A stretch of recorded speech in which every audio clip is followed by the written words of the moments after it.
Sa ulo ng mga nagbabagang balita, nawawalang bride to be na si Shera De Juan, natagpuan na.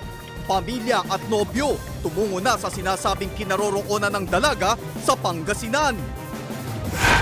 12 anyos na bata patay, kaibigan sugatan matapos masabugan ng sinindihang napulot na paputok.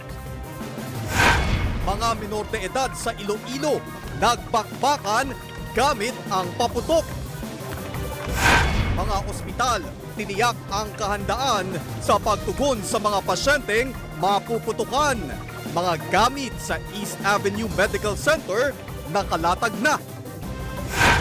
Senado at Kamara niratipikahan na ang 6.7 trillion pesos na 2026 national budget. Halos 25,000 pisong ipon ng isang lalaki, kinain ng anay, ubos.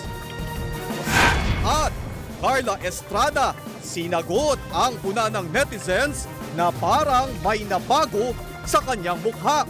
Na-weirdohan ako dun sa comment, si Carla ba yan? Si Ma'am Shi ba yan?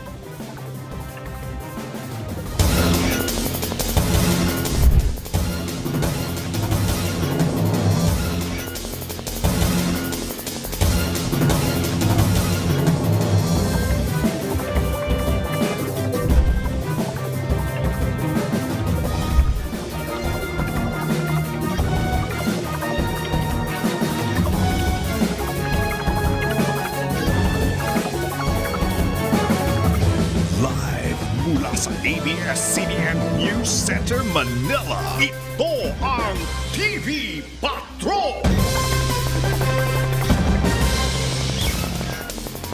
Magandang gabi, bayan. Simulan natin ang balitaan sa kaso ng nawawalang bride-to-be. Matapos ang halos 3 linggong paghahanap, natagpuan na rin ang nawawalang bride-to-be na si Shera De Juan. Live mula Camp Karingal, Quezon City, nagpapatrol si Michael Dalizo. Michael, saan nahanap si De Juan at kamusta ang kanyang lagay? Zen, sa bayan ng Sison sa Pangasinan,